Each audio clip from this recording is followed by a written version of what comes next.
reference to what I was saying before about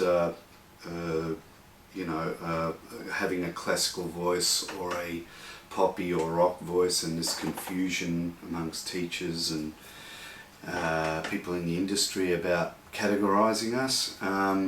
Honestly, when it comes down to the real crunch, in my opinion, there is no classical voice or opera voice or pop or rock sound in a voice.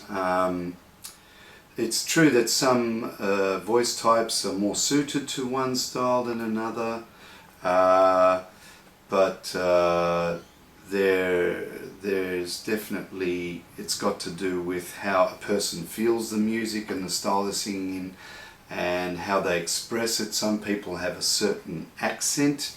They come from a certain background where their accent suits a certain style of music. To give an example, black people living in New Orleans in America are very good at blues. It's not by any accident that they are, it's because it's in their accent, the way they talk. So, and the way they feel the rhythm of their music, and therefore when they go to sing, they generally know how to swing it or move it in a way that categorizes the style of the music they're singing. To what I was saying just before, there is this very strong belief that voices are categorized into either classical voices or modern sounding voices suited to more of the poppy, rock and funk styles of music, of singing vocal styles. Honestly, I don't think that there is a classical and rock or pop type of vocal sound. There are only two real phenomena. There's either an open throat sound, which is the examples I've given, and it is just an extension of the full resonances of the body's cavities coming through and out of the mouth in the form of our speaking voice. The other types of voices are basically just impeded throat production sounds. To give an example, I'm talking like this. If I was talking to you, "Hi, how are ya? It's a nice day, don't you think?" You'd think there's something wrong with me, or something wrong, or something that doesn't sound right in my throat. If I was talking like this, you'd think, "Gee, I need speech therapy or some kind of vocal therapy."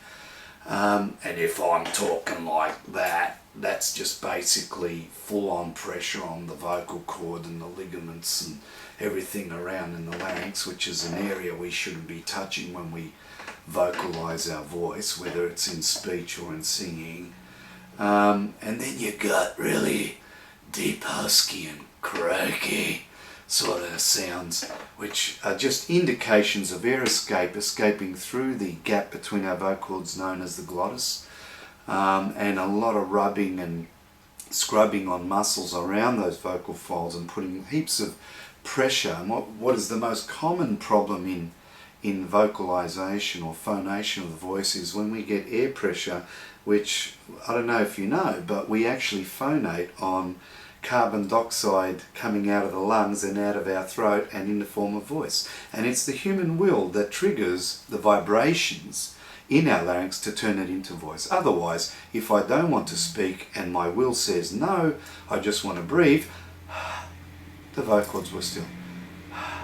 But if I want to phonate, at one point in that exertion of carbon dioxide, I decided I wanted to make sound, the vocal cords move.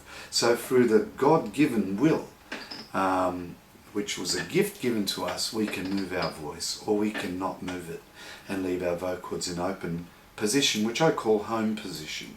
The vocal cords live in open position when we're normally breathing, even if we're not phonating. So the job is the walls inside the larynx have an ability to contract and expand. The vocal cords can be narrowed in or opened up depending on the swelling, opening of the walls of our larynx. If they contract, which can be caused by pushing the belting voice or the chest voice too high, it tends to make the walls contract, it narrows in the vocal cords, and air pressure starts to get caught under the vocal folds.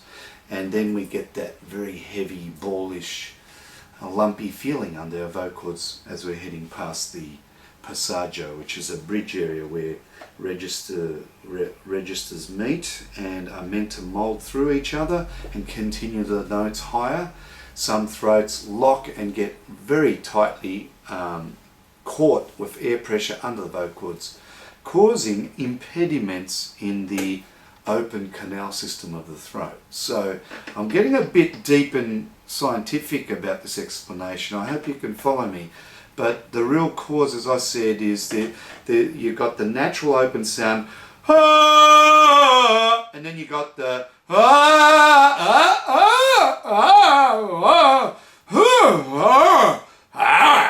you got all of that going on in the larynx, and that is what I call a larynx that is being really stressed out and pushed against. And when God made it, and if you're not a believer, whoever made it didn't intend for those vocal cords to hold air pressure while the other bit of air is escaping through the hole to turn on bone resonance and vibrations in the body.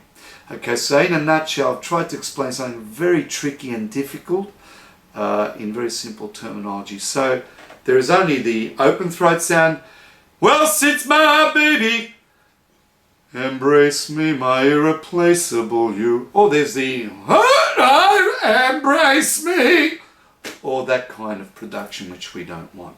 So in conclusion to what I've just sort of explained there are only two types of vocal production, either open-throated natural singing production, or an impeded throat production, which is very commonly allowed by many teachers around the world who don't know how to resolve some of these tension issues within the larynx.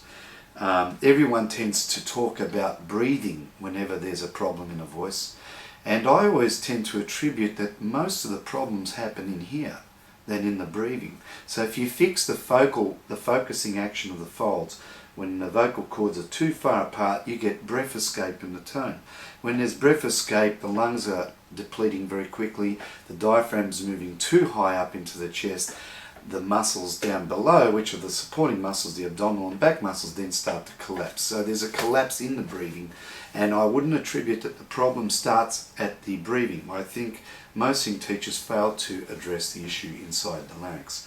So when the vocal cords are rotating and moving up to go to high notes and spinning and moving and oscillating much faster to reach higher pitches, there is a certain point where they go for a break, and that's where they collapse a little bit apart through a relenting of the tension in the folds. And the singing teachers, if they're using the right approach in training their vocal students, they should be working on trying to keep the tension in the folds increasing on the rotation up through the passagios as the larynx is rising to hit high notes.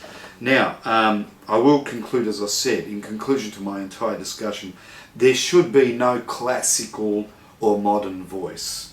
There is only a natural open-throated voice, or there is an impeded throat condition, which is very unnatural because it's working with muscular effort, a throaty effort, a grinded, pressured effort on the vocal folds, a pressed kind of condition in the voice, a husky or croaky kind of vocal condition which allows for air escape, which is the biggest enemy, air escape passing through the glottis. And it basically signifies that there's pressure, wrong muscular use, and lack of bone cavity, vibration and resonances. So thank you once again, and I hope I've been able to answer some of your questions.